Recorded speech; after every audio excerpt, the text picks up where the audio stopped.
Halo semuanya, sehat kan? Semoga kita diberi kesehatan untuk menjalani hidup. Kali ini kita akan bahas anime yang berjudul Sword Quest Full Season 1. Sinopsis: Sun Jian mengikuti kisah protagonis utama, Xiaoling yang telah diatur untuk menikahi Yun Jing yang cantik dari keluarga Jiang. Xiaoling diperintahkan oleh tuannya untuk menemukan 10 pedang legendaris untuk menyelamatkan dunia. Lalu bukti pernikahan Xiaoling dilakukan dengan mencocokkan dua bagian dari kalung Yin dan Yang. Hal itu mirip dengan bukti ikatan keluarga The Legend of Sword Domain. Oke, tanpa berlama-lama kita langsung gas ke alurnya dalam durasi 1 jam penuh. Let's go!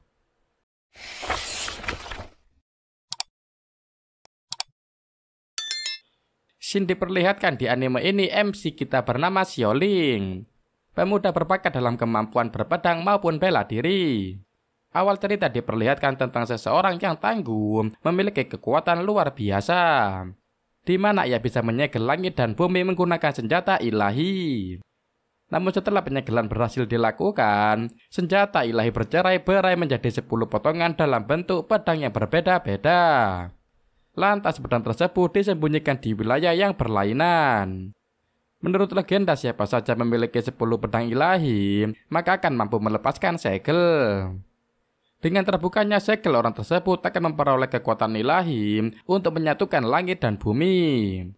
Kemudian terlihat seorang wanita gemoy bernama Yun Jiang sedang merias dirinya. Karena Yun Jiang akan melaksanakan pernikahan di hari bahagia itu, selesai berias Yun Jiang memperhatikan riasannya. Tak lama datanglah pelayan mengingatkan Yun Jiang bahwa waktu menikah telah tiba.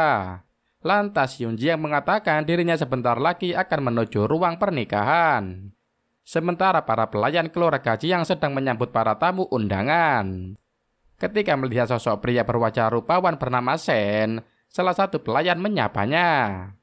Karena Shen berasal dari keluarga terpandang, makanya Shen berjalan penuh keangkuhan memasuki kediaman keluarga Jiang. Sesampainya di dalam, Shen mendapat penghormatan dari Patriark Jiang. Bahkan beliau meminta maaf karena tak menyambut Shen di pintu luar. Shen pun terkagum-kagum melihat dekorasi megah di ruangan tersebut. Saking percaya dirinya, Shen mengira hiasan di ruangan tersebut untuk menerima lamaran pernikahan darinya. Mendengar ucapan Shen, Patriark Jiang langsung meralatnya. Alasan ruangan dihias demikian sebab hari ini adalah pernikahan anak perempuannya dengan anak laki-laki dari keluarga Ling. Apalagi pernikahan putrinya sudah diatur oleh mendiang ayahnya Patriark Jiang sejak kecil. Sontak saja Shen terheran-heran sama pemikiran Patriark Jiang yang mau menikahkan putrinya ke keluarga Ling. Seharusnya Yun Jiang disandingkan dengan Shen. Kalau dilihat dari status keluarga maupun kebangsawanan, keluarga Shen lebih unggul dari keluarga bangsawan lainnya. Para tamu undangan pada setuju sama ucapan Shen. Untuk meyakinkan Patriark Jiang, Shen memperlihatkan mahar dalam jumlah fantastik. Semua hadirin merasa Shen murah hati. Selain itu, Shen juga tampan dan berbakat. Begitulah pikiran tamu undangan terhadap Shen. Lalu Shen berkata pengantin pria tak kunjung datang, padahal waktu menikah telah tiba. Sehingga Shen menyarankan kalau dia saja yang menggantikan untuk menikah dengan Yun Jiang. Karena kalau tersebar pernikahan Yun Jiang gagal, maka nama baik keluarga Jiang dipertaruhkan. Menurut Patriark Jiang, omongan Shen masuk akal. Meski demikian, ia tetap berpegang teguh sama pernikahan yang telah diatur oleh mendiang kakek Yun Jiang. Mengetahui kegigihan Patriark Jiang, Shen membuat pertaruhan. Apabila satu dupa telah habis pengantin pria belum datang, maka Shen akan menikahi Yun Jiang. Alhasil Patriark Jiang menyetujui kesepakatan itu. Di benak Shen, pengantin pria tak akan pernah datang sampai kapanpun. Di lain sisi, tampak seorang pria berwajah rupawan bernama Xi Chen sedang berjalan dengan wanita cantik bernama Xiao Yue. Pasangan suami istri tengah membahas soal pengendalian roh spiritual. Mendengar penjelasan suaminya, Xiao Yue terkagum-kagum. Xiao Yue mengatakan pengetahuan yang dimiliki suaminya membuatnya merasa aman. Mendadak segerombolan bandit menyebut diri mereka 5 Algojo Naga, menghadang Xiao Yue dan Shi Chen. Lantas terjadilah perkelahian antara Shi Chen dengan kelima bandit. 先快活快活！那你看，这小妞还挺漂亮。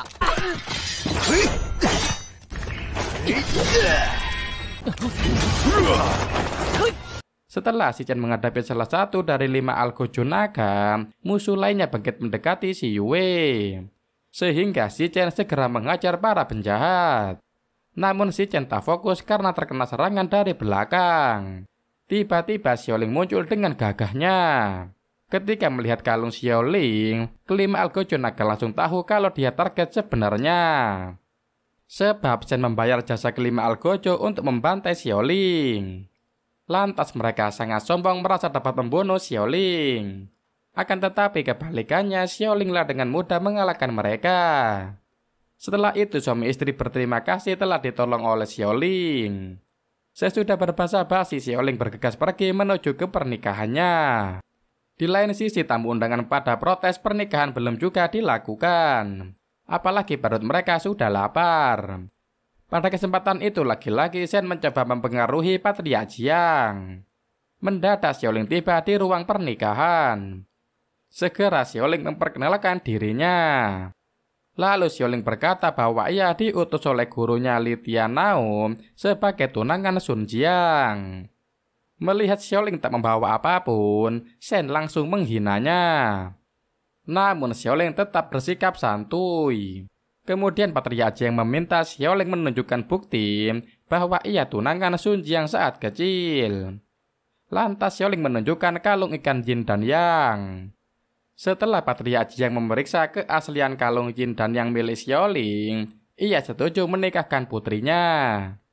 Karena merasa kesal, Shen mengeluarkan serangan kepada Xiaoling. Akan tetapi Xiaoling mendapat perlindungan dari Sun Jiang. Xiaoling sangat kagum pada Sun Jiang, di usia muda sudah memiliki penata ilahi dalam dirinya. Kemudian Sun Jiang secara tegas meminta Shen untuk tidak membuat keributan di hari bahagianya. Karena tak ada yang bisa Shen lakukan lagi untuk menggagalkan pernikahan, terpaksa ia harus meninggalkan ruangan dipenuhi rasa kecewa. Sementara para tamu undangan membicarakan bagaimana keluarga Jiang menghadapi kemarahan keluarga Shen. Apalagi Shen telah dipermalukan di muka umum. Selanjutnya Shen meminta pelayannya membawa kembali mahar yang tadinya ia persembahkan buat Yun Jiang. Lantas Xiaoling dengan nada mengejek memintanya untuk menikmati pesta pernikahannya. Sontak saja Shen kesal dan menyumpahi Xiaoling dan ia meninggalkan kediaman keluarga Jiang. Setelah itu Xiaoling dan Sun Jiang mengadakan upacara pernikahan. Selesai ritual dilakukan, Xiaoling dan Sun Jiang resmi menjadi suami istri. Akan tetapi belum sempat Xiaoling menyantap hidangan pernikahan, ia sudah dibawa paksa oleh Sun Jiang ke suatu ruangan. Ternyata Sun Jiang menawarkan kesepakatan dengan menyerahkan kontrak pernikahan. Dengan tegas Sun Jiang mengatakan bahwa mereka hanya menjadi suami istri selama 3 tahun. Setelah itu Sun Jiang akan menceraikan Xiaoling. Sun Jiang akan memberikan Xiaoling kompensasi atas kontrakan tersebut. Lantas Sun Jiang menyatakan bahwa selama 3 tahun mereka hanya menunjukkan keromantisan di muka umum. Sedangkan di balik layar mereka bukanlah suami istri. Bahkan Sun Jiang mengancam akan memutilasi Xiaoling bila berbuat macam-macam dengannya. Setelah menjelaskan kontrak pernikahan, Sun Jiang pergi meninggalkan Xiaoling. Selesai ngetes, Xiaoling merebahkan badannya sembari mengingat soal gurunya. Kemudian diperlihatkan kisah Xiaoling saat masih bersama gurunya. Tampak keduanya menuju tempat latihan. Setibanya di sana, sang guru menceritakan suatu rahasia mengenai ayahnya Xiaoling. Karena Xiaoling sudah berusia 18 tahun, maka guru akan menjelaskan pedang yang berada di tangan Xiaoling bukan pedang biasa, melainkan pedang pelahap jiwa. Di mana pedang tersebut dapat memadu dan melahap pedang ilahi lainnya. Selain itu, pedang pelahap jiwa bisa membuat penggunanya menjadi lebih kuat. Sontak saja Xiaoling amat senang memiliki pedang luar biasa seperti itu.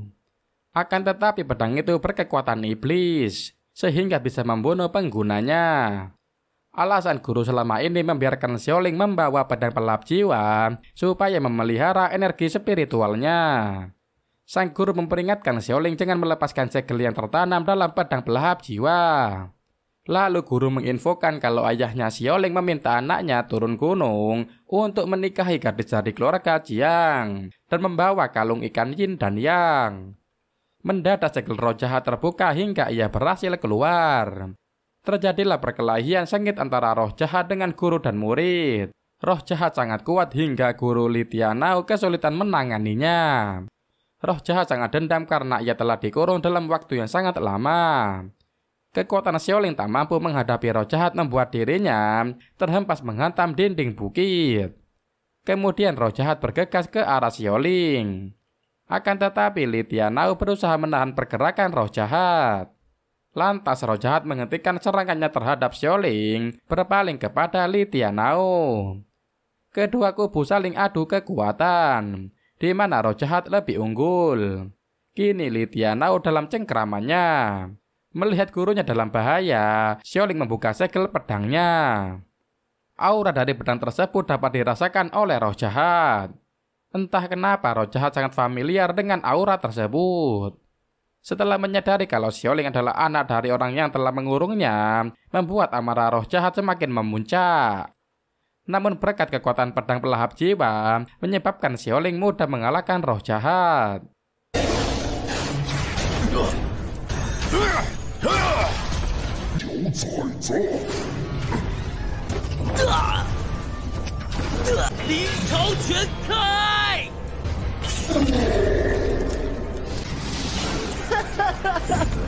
Akan tetapi jiwa Xiaoling telah dirasuki oleh pedang pelahap jiwa.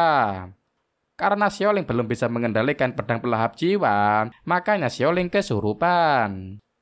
Dengan penuh percaya diri, sang pedang melahap jiwa menyatakan ia akan membunuh Xiaoling dan Li Tianao. Kemudian Xiaoling yang kerasukan menyerang sang guru. Namun Li Tianao mampu menahannya. Pelahap jiwa keheranan mengapa kekuatan supernya terasa lemah. Lantas sang guru mengeluarkan pelahap jiwa dari tubuh Xiaoling. Setelah itu Li Tianao memaksa pelahap jiwa bergabung dengan Xiaoling, sehingga segel pedang pelahap jiwa terpasang kembali. Lalu sang guru memarahi muridnya melakukan tindakan sangat berbahaya. Kalau tidak bisa dikendalikan, kekuatan pelahap jiwa dapat menghancurkan tubuh Xiaoling. Apalagi aliran spiritual Xiaoling tak bisa terkontrol sebab efek dari pelahap jiwa. Mendengar ocehan sang guru, Xiaoling berkata yang penting mereka berdua selamat. Lantas sang guru mengingatkan kalau Xiaoling harus bergegas menuju ke pernikahannya. Tak lupa sang guru menyerahkan liotin ikan yin dan yang. Akan tetapi Xiaoling enggan pergi ke pernikahannya. Apalagi insiden penyerangan roh jahat membuat Xiaoling mencemaskan nasib gurunya. Lalu gurunya meminta Xiaoling segera mengunjungi keluarga Jiang. Li Tianao juga menceritakan kalau kecantikan Sun Jiang amat tersebar di kota Fujian.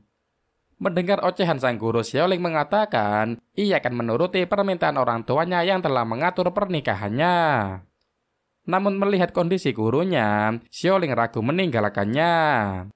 Akan tetapi selain pernikahan, si Xiaoling tetap harus pergi untuk mencari ke-10 pedang ilahi. Dengan mengumpulkan ke-10 senjata ilahi dapat mencegah kehancuran dunia. Sehingga Xiaoling mau tak mau harus memulai petualangannya supaya dapat melaksanakan perintah gurunya. Di benak Xiaoling berjanji akan mengabulkan keinginan sang guru untuk mencegah terjadinya malapetaka di dunia. Selanjutnya Xi Chen dan Xiao Yue diusir oleh pelayan keluarga Lei. Karena mereka tak cukup uang, makanya keluarga Lei tak akan memberi izin pasangan suami istri memiliki rumah di kota Fujian. Tiba-tiba seorang wanita bermarga Liu menghampiri pasangan suami istri. Ketika mengetahui masalah kedua insan, Liu menawarkan bantuan. Sehingga Liu masuk menemui keluarga Lei dan ia mengatakan bahwa untuk memiliki rumah di kota Fujian harus mendapatkan persetujuan keluarga Lei. Setelah berkata demikian, Liu menyatakan bahwa seluruh aset maupun properti keluarga Lei adalah miliknya. Sontaknya pria bermarga Lei amat kesal harta keluarganya diakui oleh orang lain. Bergegas para pelayan keluarga Lei menyerang, namun mereka bukan tandingannya Liu. Dengan mudah Liu melenyapkan sekelompok pelayan membuat keluarga Lei takut padanya. Lantas Liu menyarankan Lei harus meminum pil kalau tidak nyawanya akan terancam. Karena ketakutan Lei menuruti perintah Liu. Setelah meminum pil pemberian Liu, Lei telah menjadi budaknya. Karena keluarga Lei berada pada kendalinya, Liu memberikan rumah buruk yang sesuai dengan uang yang dimiliki si Chen. Tak lupa pasangan suami istri berterima kasih kepada Liu. Tanpa bantuan Liu, kedua insan akan tidur di jalanan kota Fuchen. Bergegas Xiao Yue membersihkan rumah tersebut agar layak dihuni. Ketika tinggal berdua dengan si Chen, Liu mengatakan bila mau menemaninya, maka kedua insan akan diberi rumah yang lebih baik. Akan tetapi si Chen dengan sopan menolak ajakan Liu. Setelah itu si Chen masuk ke dalam rumah. Sementara Liu berkata ia tertarik pada rupa tampan si Chen. Lantas Liu meninggalkan kediaman si Chen. Di lain sisi tampak Xiaoling ditemani pelahap jiwa pergi berjalan-jalan di halaman keluarga Jiang. Sewaktu melihat hewan spiritual, pelahap jiwa menyarankan Xiaoling segera menyerap energi spiritualnya. Akan tetapi Xiaoling tidak mau mengambil barang milik orang lain. Mendengar ocehan Xiaoling, pelahap jiwa bergumam kalau ia akan mengendalikan Xiaoling si keras kepala suatu hari nanti. Apalagi Xiaoling selalu saja membantah ucapannya, membuat pelahap jiwa amat kesal. Sedangkan Sun Jian sedang dimarahi paman ketiganya, karena lebih memilih pria miskin daripada keluarga terpandang seperti Shen. Dengan tegas Sun Jian berkata ia hanya menghormati yang sudah digariskan padanya. Lantas Patriark Jiang meminta saudaranya untuk berhenti membahas mengenai keluarga Shen. Setelah itu Sun Jiang berjalan di lorong rumahnya berpapasan dengan sang adik bernama Yun Jiang. Kemudian keduanya membahas mengenai paman ketiga, selalu menyalahkan Sun Jiang telah menyinggung keluarga Shen. Mendadak pelayan meminta Sun Jiang memeriksa laporan keuangan keluarga Jiang. Di lain sisi Xiao Yue sedang digoda oleh Shen. Sontak saja Xiao Yue merasa keberatan dengan perilaku Shen. Lantas para pelayan mengatakan seharusnya Xiao Yue merasa beruntung mendapat perhatian tuannya. Namun Xiao Yue ogah menuruti kemauan Shen. Ketika Shen and the Gang mau membawa Xiao Yue, datanglah si Chen menghalangi perbuatan mereka. Sehingga terjadilah perkelahian antara si Chen dan para pelayan keluarga Shen. Melihat para pelayan kewalahan menghadapi si Chen, Shen langsung membantu mereka. Berkat kekuatan Shen, si Chen tak leluasa bergerak. Pada kesempatan itu Shen memberi pilihan. Kalau si Chen mau selamat harus menyerahkan istrinya secara sukarela pada Shen. Jelas saja si Chen menolaknya. Di situasi demikian Xiaoling datang mengganggu kesenangan Shen. Lantas Shen berkata kali ini dia tak akan segan-segan melukai Xiaoling. Apalagi Xiaoling tidak dalam perlindungan Sun Jiang. 沈公子，怎么着？你我沈家家大业的。小赘婿，岂是贪生怕死之辈？再说， Selanjutnya Xiaoling melepaskan belenggu Shen dari tubuh si Chen. Sehingga si Chen dapat kembali bergerak untuk melawan musuh-musuhnya. Di tengah pertarungan lagi-lagi Shen menerapkan kekuatannya kepada si Chen. Akan tetapi berkat bantuan dari Xiaoling, si Chen dapat bergerak bebas. Sehingga ia mampu mengalahkan para pelayan beserta tuannya.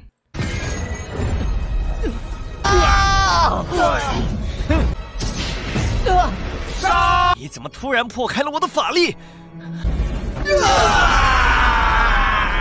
Dipenuhi rasa malu, Shen mengumpat Xiaoling lalu pergi dari sana.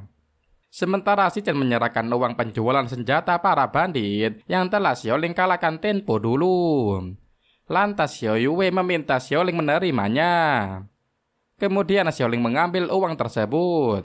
Kemudian pelahap jiwa mengoceh soal pasangan suami istri, di mana mereka selalu diselamatkan oleh Xiaoling. Lalu Xiaoling menyerahkan buku kungfu kepada si Chen. Xiaoling berharap buku itu bisa membantu si Chen meningkatkan kemampuan bela dirinya. Sontak saja si Chen sangat berterima kasih atas kebaikan hati Xiaoling. Melihat Xiaoling bersikap sangat baik kepada dua insan, pelahap jiwa menyatakan protesnya. Akan tetapi Xiaoling selalu mengkacangin semua ocehan pelahap jiwa. Setelah itu kedua kubu berpisah jalan, di mana Xiaoling dan kawan-kawan pergi ke hutan untuk mencari hewan spiritual. Lokasi tersebut mereka ketahui dari Si Chen. Tanpa Xiaoling sadari, adik iparnya datang mengikutinya. Tujuannya untuk memberi pelajaran pada Xiaoling. Sebab Yunjiang menganggap Xiaoling adalah pria lemah, sehingga Xiaoling tak pantas menjadi suami kakaknya. Setibanya di sana, Yunjiang mengira Xiaoling bersembunyi di semak-semak. Jadi Yunjiang menyerang ke semak-semak. Akan tetapi yang keluar adalah harimau angin. Sontak saja Yunjiang kalang kabut lari tunggang langgang. Kini harimau angin mengejar kemana perginya Yunjiang. Sementara pria pemabuk jalan sempoyongan. Kemudian pria pemabuk rebahan di dahan pohon. Sedangkan Yunjiang berlari di bawahnya. Mendadak pria pemabuk terjatuh tiduran di bawah. Sehingga saat berlari Yunjiang tak sengaja mengenai tubuh pria pemabuk, membuat kakinya terkilir hingga terjatuh. Kemudian harimau angin mengaum di dekat pria pemabuk. Lantas pria pemabuk merasa terganggu langsung mengempaskan harimau angin. Dari kejauhan Xiaoling berpikir pria pemabuk sangat hebat.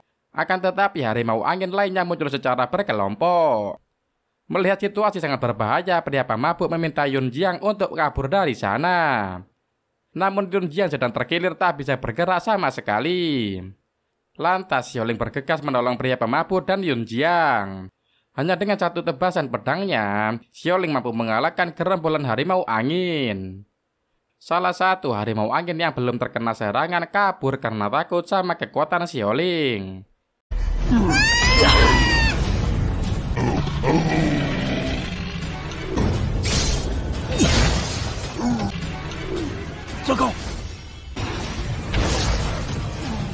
Setelah itu Xiaoling berterima kasih kepada pria pemabuk sebab sudah menolong Yunjiang dari bahaya. Sesudah mengobrol sejenak, Xiaoling dan Yunjiang meninggalkan pria pemabuk. Lantas pria pemabuk berkata, Xiaoling bukan orang sembarangan. Hanya sekali serang Xiaoling mampu mendumbangkan para harimau angin. Sementara Yunjiang mengagumi kekuatan super Xiaoling. Kini Yunjiang merubah pandangan remehnya pada Xiaoling. Karena Yunjiang telah melihat kekuatan Xiaoling dengan mata kepalanya sendiri. Kemudian Yunjiang berkata akan memberitahu kakaknya kalau suaminya bukanlah orang lemah. Akan tetapi Xiaoling melarang Yunjiang memberitahu Sun Jiang. Sehingga peristiwa di hutan menjadi rahasia milik mereka berdua. Di lain sisi di kediaman keluarga Shen, tuan muda sedang dimarahi oleh kepala keluarga. Lantas sang ayah memerintahkan anaknya pergi ke formasi roh keluarga Jiang dan membunuh Xiaoling. Selanjutnya Xiaoling dan Yunjiang tiba di kediaman keluarga Jiang. Langsung disambut dengan kemarahan paman ketiga. Apalagi mendengar Yunjiang menyebut Xiaoling kakak ipar membuat paman ketiga semakin kesal.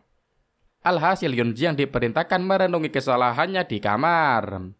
Sewaktu Xiaoling pergi begitu saja tanpa perpamitan dengannya, paman ketiga protes. Lantas Xiaoling mengatakan, ia sangat lapar tak punya waktu menemani paman ketiga mengobrol. Akhirnya paman ketiga jengkel sendirian. Kemudian Xiaoling masuk ke dalam kamar melakukan semedi untuk menguatkan aliran spiritualnya. Apalagi Xiaoling mengemban tugas mencari ke-10 senjata ilahi. Tiba-tiba Yunjiang datang ke kamar Xiaoling membawa kue kukus. Karena Yunjiang tahu kalau Xiaoling belum makan malam. Lantas Yunjiang menyuapi kakak iparnya.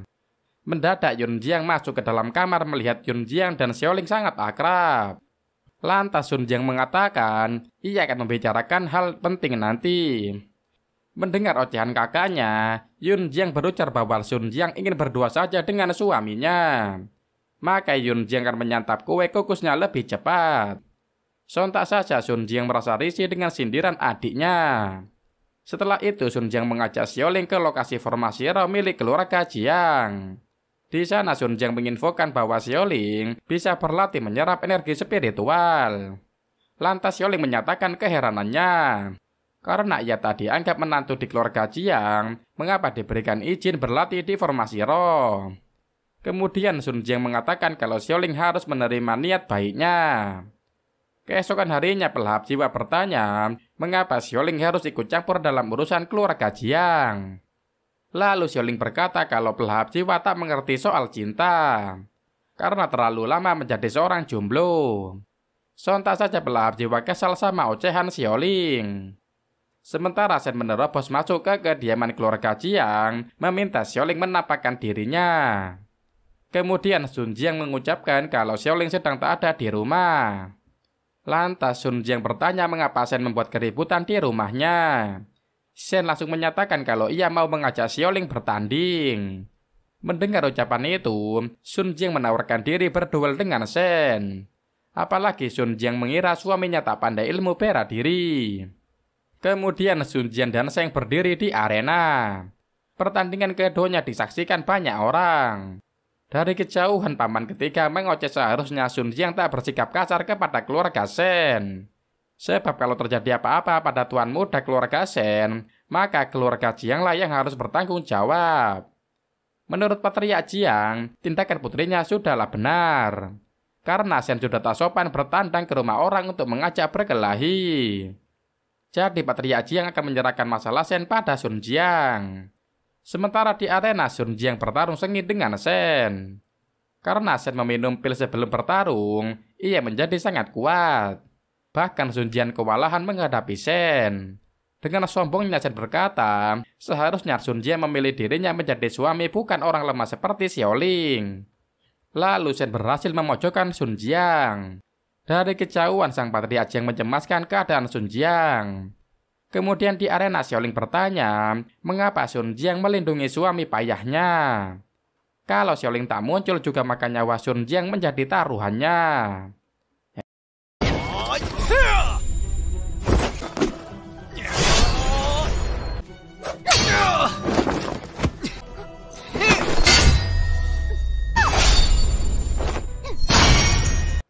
Selanjutnya Xiaoling berada di tengah hutan untuk menyerap energi roh hewan spiritual.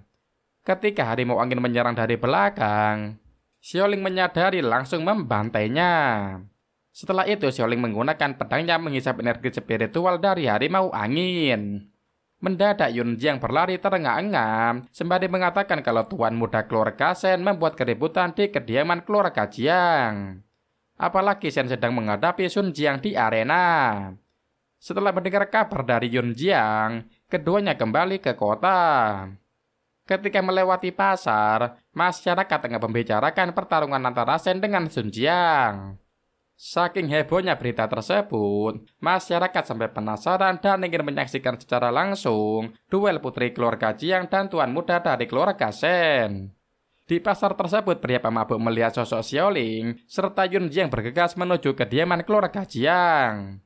Karena ia telah mendengar gosip bahwa keponakannya membuat onar di rumah keluarga Jiang. Sementara Xiaoling dan Yun Jiang telah tiba di kediaman. Lantas Xiaoling berteriak meminta Shen berhenti menyerang Sun Jiang. Sontak saja Shen menghentikan serangannya beralih menghunuskan pedangnya ke arah Xiaoling.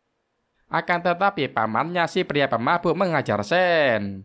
Peristiwa tersebut membuat para penonton pertandingan keheranan. Terutama paman ketiga dan Patriark Jiang. Sehingga mereka menganggap karena terlalu mabuk, Shen Su si pria pemabuk menyerang keponakannya sendiri. Padahal tidak demikian, karena persepsi pria pemabuk tujuannya berlaku kasar kepada Shen agar nyawanya selamat. Sebab pria pemabuk telah menyaksikan bagaimana kekuatan dahsyat milik Xiaoling. Meski sudah digampar pamannya, Shen tetap kekeh mau menghajar Xiaoling. Namun lagi-lagi pria pemabuk menghentikannya. Melihat sikap pamannya, Shen protes mengapa ia yang dipukulin bukannya Xiaoling.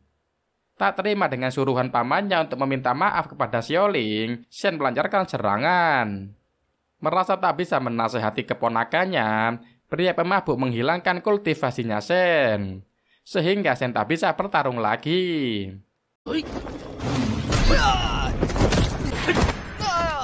跪下！啊！闭嘴！哎呀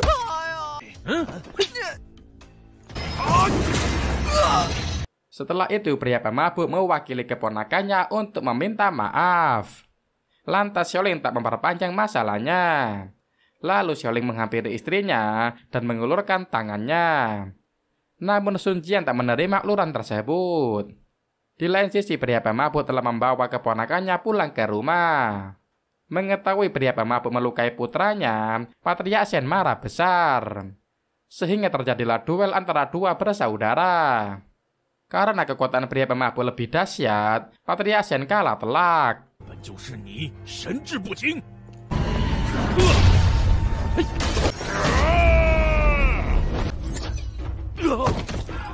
Menurut pria pemabuk, Patria Shen salah mendidik anak. Apabila Patria Shen terus-menerus bersikap demikian, lambat laun keluarga Shen diambang kehancuran.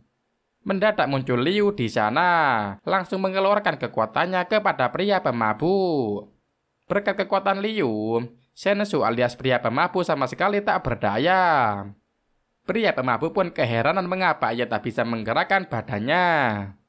Kemudian Liu berkata kalau ia tak tertarik dengan pria yang bukan berondong. Maka Liu tak akan membiarkan pria pemabuk hidup. Walau sebenarnya Liu mengagumi kekuatan pria pemabuk. Lalu Liu mengeluarkan secara paksa roh spiritual pria pemabuk. Akibat ulah Liu, pria pemabuk mengalami kesakitan luar biasa hingga tewas. Setelah itu Liu menyerap roh spiritual milik pria pemabuk. Melihat kekuatan Liu, Patria Shen gemeteran sekaligus ketakutan. Lantas Liu meminta Patria Shen harus mengendalikan kekuatan keluarga Jiang. Kemudian Liu memberikan pil dan meminumkannya kepada Shen. Dengan pil tersebut, kultivasi Shen bisa kembali lagi. Bahkan tubuh Shen pulih sangat cepat. Selesai urusannya di rumah keluarga Shen, Liu bergegas pergi dari sana. Di lain sisi, Sun Jiang bertanya Xiaoling hendak pergi kemana. Lantas Xiaoling mengatakan ia ingin meningkatkan latihannya di luar. Kemudian Sun Jiang menyerahkan liotin pusaka keluarga Jiang, di mana liotin itu dapat melindungi pemiliknya dari serangan mematikan. Tak lupa pula Sun Jiang memperingati Xiaoling untuk tidak berurusan dengan keluarga Shen. Mendengar ucapan Sun Jiang, Xiaoling malah menggoda istrinya. Xiaoling mengatakan bagaimana kalau mereka melakukan perjalanan jauh demi menghindari ancaman keluarga Shen. Sontak saja Sun Jiang mengatakan seharusnya Xiaoling harus banyak-banyak berlatih agar tak terbunuh saat berhadapan dengan musuh yang kuat. Setelah Xiaoling berpamitan dengan Sun Jiang, ia pergi dari sana. Selanjutnya Xiaoling telah berada di hutan menemui Si Chen. Lantas Si Chen bertanya perihal apa Xiaoling memintanya datang ke hutan. Kemudian Xiaoling memberitahukan bahwa kadal besi sangat istimewa, di mana kulit dan intinya kalau dijual ke Si Chen akan mendapatkan uang banyak. Dengan begitu cukup untuk memperoleh kehidupan layak. Sekalian Xiaoling ingin melihat sejauh mana pencapaian latihan Si Chen. Dengan penuh rasa hormat, Si Chen berterima kasih atas kebaikan yang diberikan oleh Xiaoling kepada dia dan istrinya. Lalu Si Chen bertanya bagaimana ia bisa membalas perbuatan baik Xiaoling. Menurut Xiaoling, bila Si Chen semakin kuat, itulah cara membalas budi padanya. Tak lama muncullah kadal besi. Segera Si Chen menerapkan latihannya untuk menyerang kadal besi. Lalu Si Chen menggunakan pedangnya mengiris perut kadal besi. Akan tetapi kadal besi tetap kokoh berusaha menyerang balik. Lantas Si Chen mengeluarkan jurus pedangnya. Setelah itu, Si Chen menancapkan pedang ke lehernya kadal besi hingga tewas.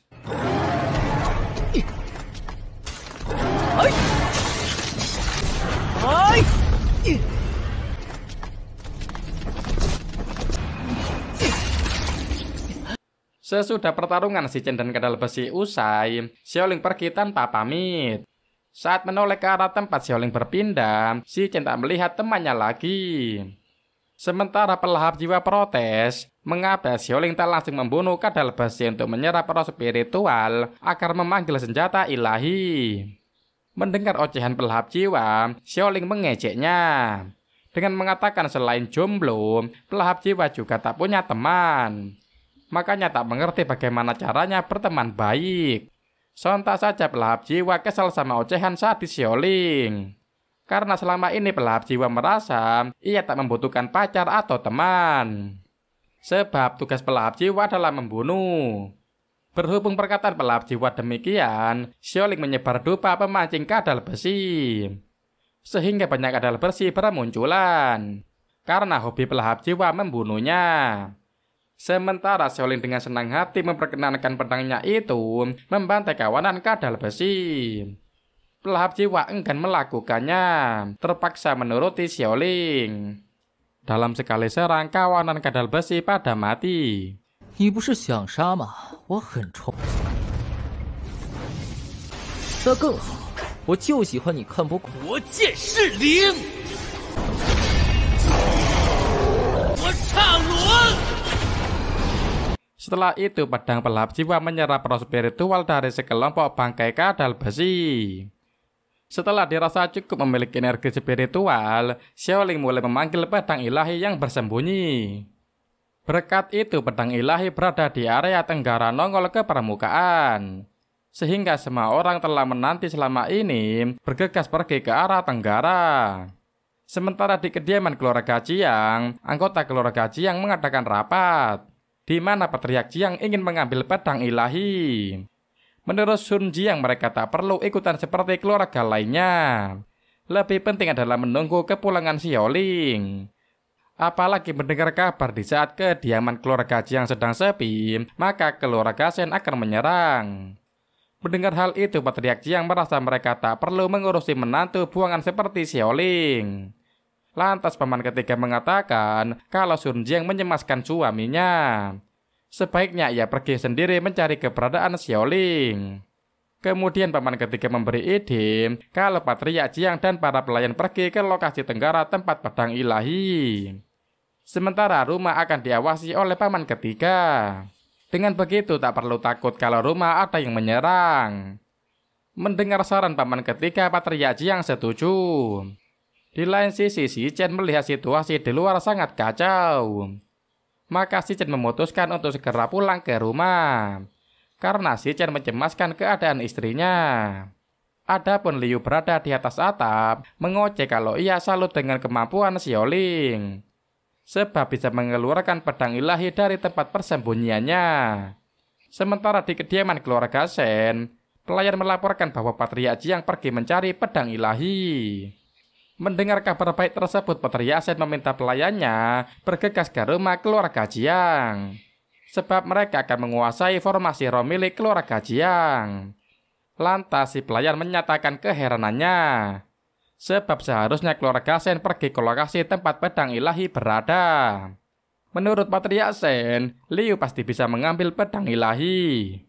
Sedangkan patriark Shen bertugas menghancurkan keluarga Jiang.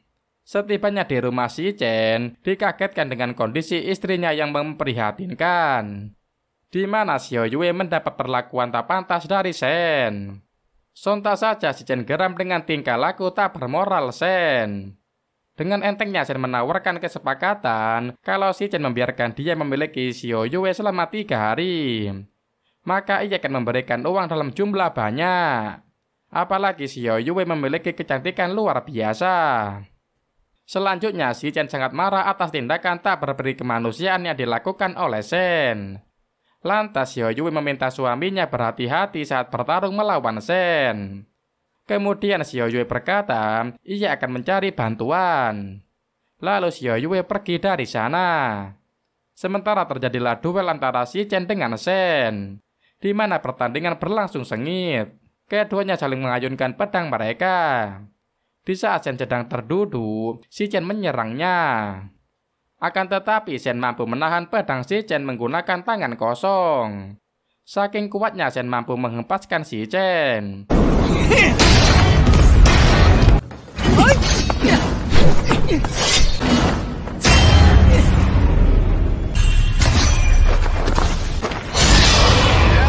Di saat itu Shen ingin menghabisi Si Chen.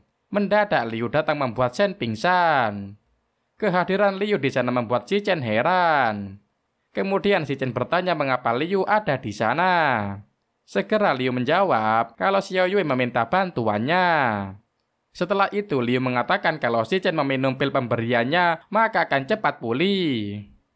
Lantas Si Chen percaya kepada Liu, langsung meminumnya tanpa ragu. Setelah itu Liu mengabarkan kalau keluarga Shen akan menyerang keluarga Jiang. Mendengar kabar tersebut, Si Chen bergegas pergi untuk membantu keluarga Jiang. Setelah kepergian si Chen, Liu berkata ia senang bisa memanfaatkan keluarga Shen atas ambisinya menghancurkan keluarga Jiang.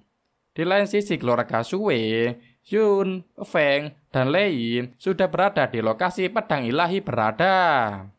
Lantas keluarga Feng mencoba untuk membuka perisai, namun gagal. Kemudian masing-masing dari mereka memperebutkan untuk membuka perisai pedang ilahi. Sehingga terjadilah perkelahian di antara mereka.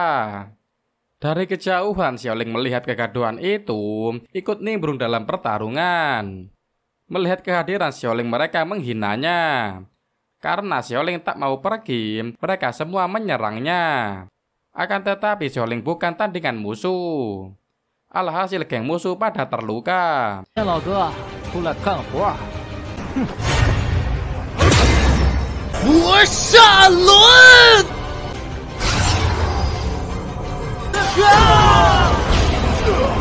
Sementara Patria Shen menyembunyikan seruling untuk memanggil hewan buas. Tujuannya agar hewan buas pergi ke kediaman keluarga Jiang. Patria Shen amat senang. Tadi sangka seruling pemberian Liu sangat ampuh. Sedangkan pelahap jiwa mengingatkan Xiaoling untuk segera mengambil pedang ilahi. Apalagi mengumpulkan ke-10 pedang ilahi adalah tugas dari Li Tianao kepada Xiaoling. Untuk apa memperdulikan Sun Jiang? Lantas Xiaoling berkata, ia akan melindungi keluarga Jiang. Kalau urusan pedang, Xiaoling akan mengambilnya nanti jika sudah selesai mengurusi keluarga Jiang. Sontak saja pelahap jiwa kesal karena Xiaoling tak mendengar nasihatnya. Selepas kepergian Xiaoling, Liu menampakkan dirinya. Lalu Liu menyerap roh spiritual para pelayan. Sontak saja pemimpin masing-masing keluarga ketakutan. Lantas Liu meminta mereka menyerang diri mereka sendiri bila tak ingin mati. Sebagian pada kabur. Sementara lainnya memukul keningnya hingga pingsan. Kemudian Liu menghancurkan perisai yang melindungi pedang ilahi. Setelah perisai musnah, Liu bergegas menuju pedang ilahi. Akhirnya Liu memiliki pedang ilahi tersebut. Selanjutnya kawanan monster buas pada bermunculan di kota Fuchen. Melihat situasi demikian, Patria Jiang meminta pelayannya segera kembali ke kediaman keluarga Jiang. Namun perjalanan mereka amat sulit, apalagi hewan buas sudah berada di mana-mana. Sementara Sun Jiang kesal di mana Xiaoling berada. Apalagi suasana kota sedang kacau sekarang. Setelah itu tibalah Patria Jiang dan pelayan di kediamannya. Patria Jiang merasa heran mengapa kediamannya sangat mudah dimasuki oleh para hewan buas. Kemudian Patria Jiang dan para pelayannya melawan kawanan hewan buas. Akan tetapi banyak para pelayan yang kalah. Lantas Patria Jiang tak tinggal diam berusaha membunuh para hewan buas.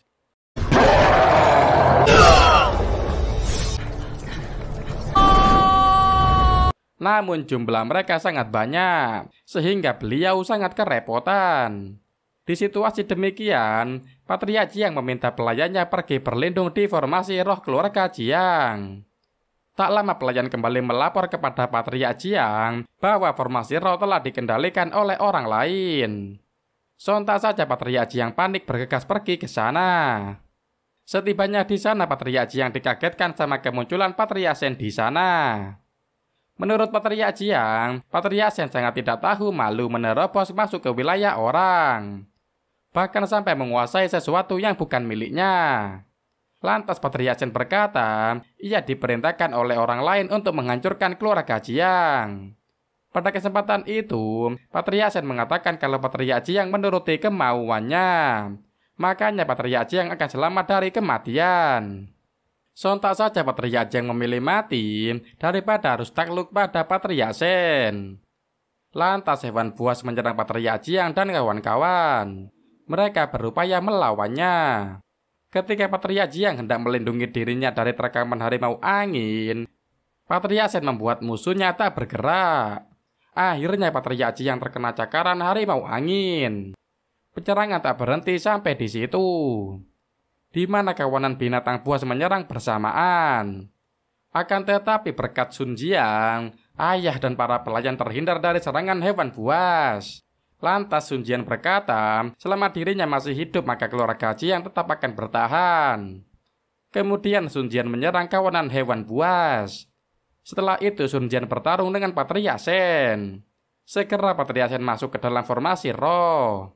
Keberadaannya di sana mendapat serangan dari naga roh hingga terluka. Lantas Sun Jian terus menyerangnya. Akan tetapi paman ketiga berkhianat mengancam akan membunuh Yun Jiang. Bila Sun Jiang tak meletakkan pedangnya. Sontak saja Sun Jiang merasa kesal karena pamannya telah bekerja sama dengan pihak musuh. Mendengar ocehan Sun Jiang, paman ketiga berujar dia harus memilih yang terkuat demi keselamatan dirinya. Apalagi keluarga Jiang telah meremehkan paman ketiga. Bahkan keluarga Jiang mengambil Xiaoling sebagai menantu. Kehadiran Xiaoling bagi paman ketiga adalah sebuah aib. Selama ini paman ketiga mengincar kepemimpinan kekuasaan keluarga Jiang.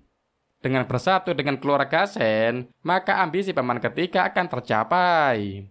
Kemudian paman ketiga meminta Sun Jian segera menuruti perintahnya. Karena takut terjadi apa-apa pada adiknya, Sun Jian akhirnya menjatuhkan pedangnya. Di lain sisi, Xiaoling telah berada di kota Fuchen, sedang dikelilingi para pelayan keluarga Shen. Lantas mereka menyerang Xiaoling. Akan tetapi Xiaoling mampu mengalahkan musuh-musuhnya dalam sekali serang. Di saat para pelayan pingsan, keluarlah pil ungu dari mulut mereka. Sontak saja Xiaoling merasa ada keanehan pada tubuh para pelayan keluarga Shen. Sementara di kediaman keluarga Jiang, Patria Sen membawa Sun Jiang ke dalam ruangan. Kini Sun Jiang menjadi tawanan Patria Sen. Melihat kecantikan dan kemolekan tubuh Sun Jiang, Patria Sen tertarik padanya. Melihat perilaku tak sopan Patria Sen, Sun Jiang langsung mengeluarkan kata-kata cacian.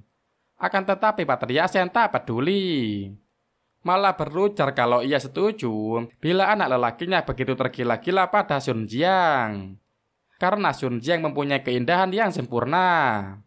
Patria Sen juga berkata kalau Liu memintanya untuk membunuh Sun Jiang.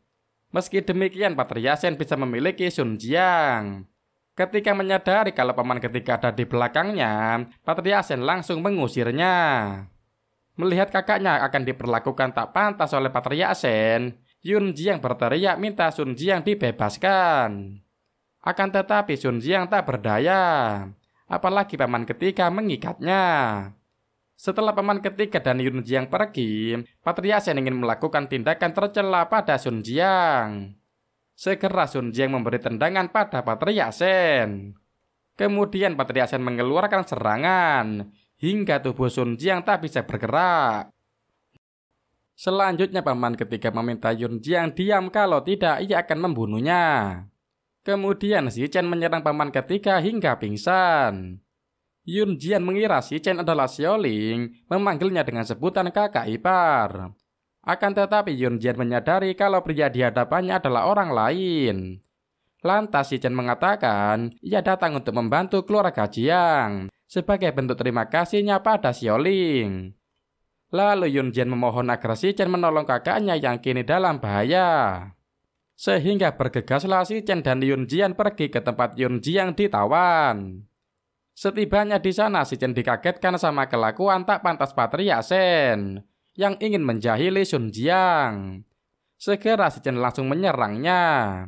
Kemudian Xi Chen membantu Sun Jiang untuk bisa bergerak.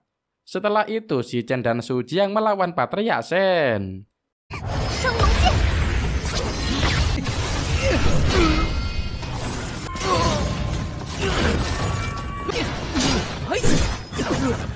Di sela pertarungan, Sun Jian meminta Yun Jiang mencari Patria Jiang. Kemudian ketiganya bertarung sengit, di mana Patria Sen berhasil memojokkan Xi Chen. Lalu Yun Jian beradu pedang dengan Patria Sen. Patria Sen pun kewalahan menghadapi Sun Jiang. Apalagi energi spiritualnya hampir habis. Sehingga ia berlari menuju formasi roh untuk menyerap energi spiritual. Lantas Sun Jian dan Xi Chen mengejar kemana perginya Patria Sen. Sementara Yun Jian berhasil menemukan Patria Jiang, lalu membawanya pergi ke formasi roh. Sedangkan di lokasi formasi Ro milik keluarga Jiang, Shi Chen dan Su Ji yang dikagetkan dengan Patria Shen telah selesai menyerap energi spiritual. Akibatnya Patria Shen bertambah kuat. Kemudian Patria Shen meminum pil ungu. Setelah itu Patria Shen menggunakan jurus iblis ungu menyerang Shi Chen. Kekuatan luar biasa itu menyebabkan Shi Chen terluka parah. Kini giliran Sun Jian diserang. Akan tetapi Sun Jian tak menyerah. Dirinya mengeluarkan kekuatan naganya. Setelah melepaskan diri dari kendali Patria Shen, Sun Jian hendak menyatukan diri dengan naga putih. Sontak saja Patria Jiang yang baru tiba memohon kepada anaknya untuk tidak melakukan itu. Karena Sun Jiang bisa mati. Namun Sun Jiang tidak mendengarkan omongan ayahnya. Demi menyelamatkan keluarga Jiang, Sun Jiang harus melakukannya. Sehingga Sun Jiang boleh meminta sang naga menyatukan diri padanya. Untung saja Xiaoling datang tepat waktu dengan memutus meridian dalam tubuh Sun Jiang. Lantas Xiaoling berkata ia baru saja menjadi pengantin baru, tak rela ditinggal pergi istrinya. Melihat kehadiran Xiaoling di sana, Patria Shen sangat kesal. Lantas Patria Shen mau menghajar Xiaoling. Namun hanya satu serangan dari Xiaoling, Patria Shen tumbang.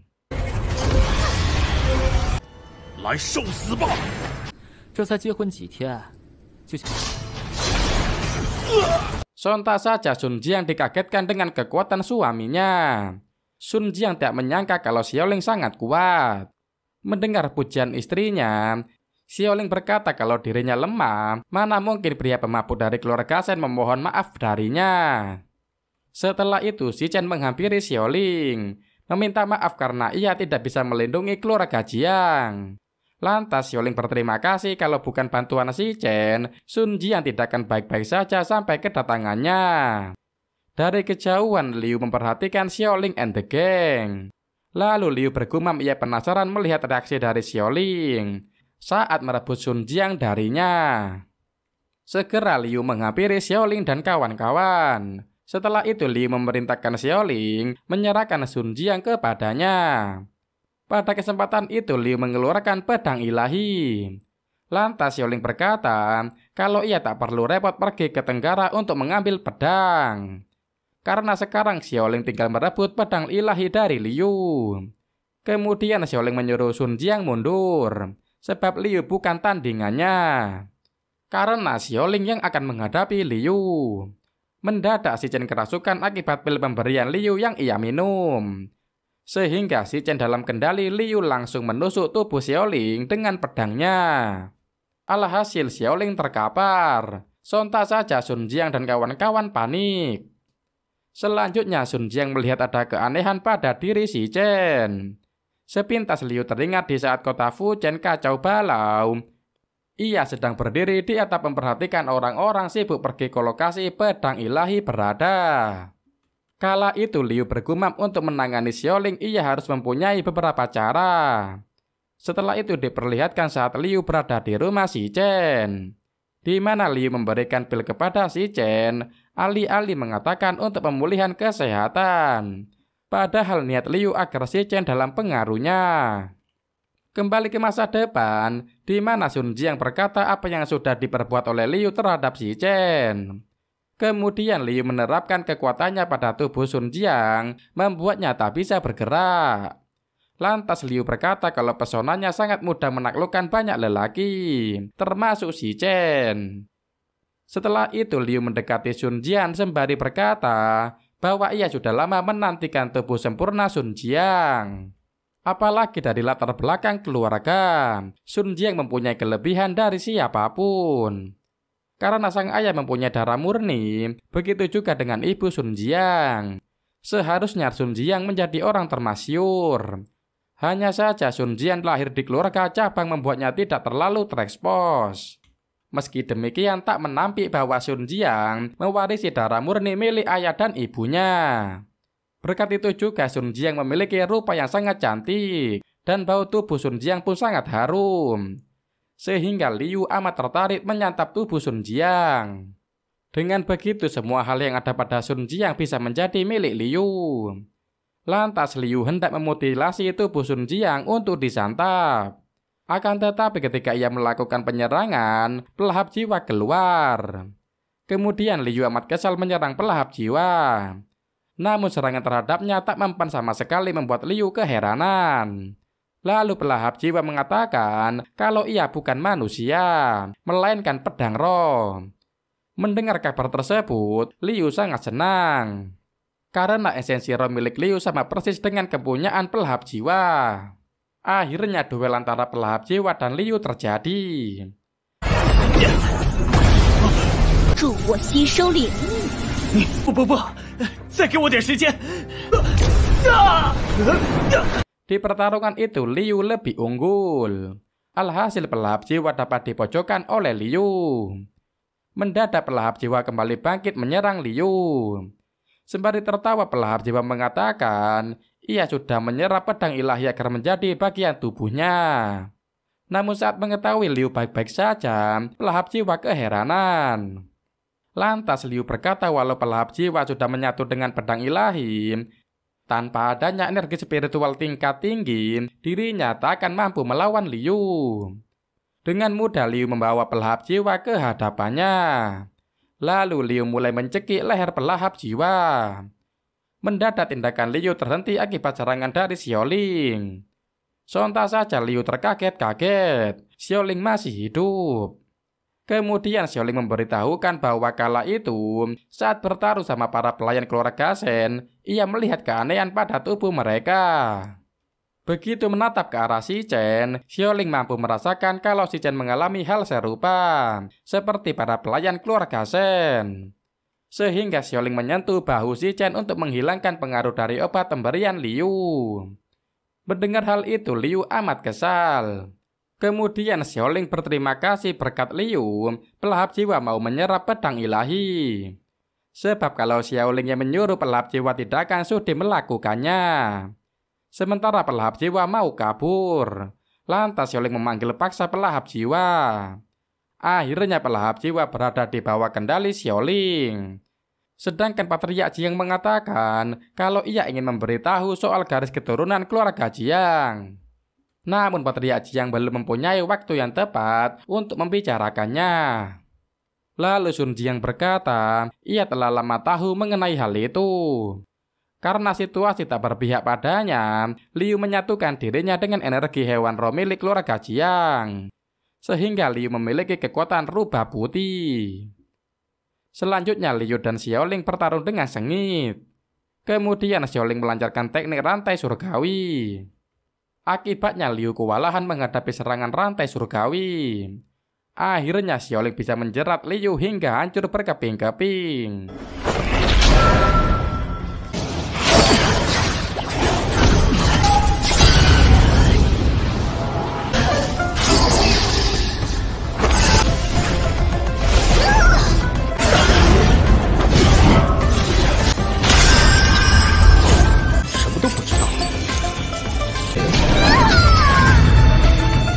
Selesai bertarung, Sun Jian langsung memeluk Xiaoling.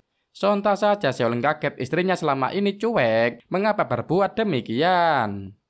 Setelah itu Yun Jian juga memeluk kakak iparnya. Keesokan harinya saat Sun Jiang mengantarkan sarapan buat Xiaoling, ia melihat kamar sudah kosong. Hanya surat dan buku kultivasi yang ditinggalkan Xiaoling. Kemudian Sun Jiang membaca surat tersebut, di mana isinya Xiaoling akan pergi ke kota Bunxia untuk mengumpulkan pedang ilahi lainnya. Xiaoling juga meninggalkan buku kultivasi agar memperkuat energi spiritual Sun Jiang. Di lain sisi, Xiaoling dan pelahap jiwa melakukan perjalanan. Mendadak terdengar Sun Jiang memanggil Xiaoling. Kemudian diperlihatkan kilas balik sebelum Sun Jiang menyusul Xiaoling, di mana Sun Jian menghadap sang ayah dan menyerahkan buku kultivasi pemberian Xiaoling. Sun Jiang mengabarkan kepada Patriark Jiang bahwa suaminya telah pergi ke kota Bunxia. Setelah berpikir sejenak, Patriark Jiang memberitakan Sun Jian untuk pergi ke tempat keluarga Jiang yang ada di kota Bunxia dan membantu Xiaoling. Sontak saja Sun Jiang menyetujui permintaan Patriark Jiang. Kembali ke TKP, Sun Jiang berkata, ia tak akan membiarkan Xiaoling pergi sendirian. Maka Sun Jiang akan menemani perjalanan Xiaoling, sehingga keduanya berangkat bersama. Ketika melihat banyak anggur, Xiaoling bertanya soal itu. Kemudian Sun Jiang berkata kalau nantinya anggur itu akan dihadiahkan untuk keluarga Jiang di kota Bunxia. Karena kelak mereka pasti membutuhkan bantuan keluarga Jiang. Sementara Yun Jiang bersembunyi di belakang tong anggur. Di lain sisi ada sekelompok orang berpakaian hitam. Ternyata Li Tianao menjadi bagian dari kelompok itu. Kemudian Li Tianao berkata, suruhan mereka Liu telah modar. Lantas salah satu bagian dari kelompok itu mengatakan bahwa kota Bunxia ada di bawah kendalinya, sehingga mereka dengan mudah akan menjerat Xiaoling. Li Tianao memperingatkan anak buahnya untuk tidak menyerang secara langsung, sebelum sang MC berhasil mengumpulkan semua pedang ilahi. Dan ceritanya pun berakhir sampai di sini. Penutup. Meskipun ceritanya mungkin tampak asli dan menjanjikan, itu hanya terdiri dari kilasan klis semata. Xiaoling dipandang rendah sebagai sampah oleh mertuanya dan antagonis dari cerita seperti setiap donghua kultivasi lainnya. Meskipun sedikit terkesan terasa agak buru-buru, tapi masih cukup rapi dalam penyampaian ceritanya. Pewarnaan ceritanya menarik dan terkonsep. Dari warna baju, pepohonan, suasana alam, dan hiruk-pikuk desa serta warganya. Plot cerita yang singkat sehingga membuat jalan ceritanya terasa cepat.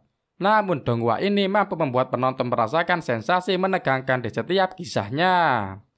Oke, terima kasih sudah menonton. Sampai akhir. Sekian, terima kasih.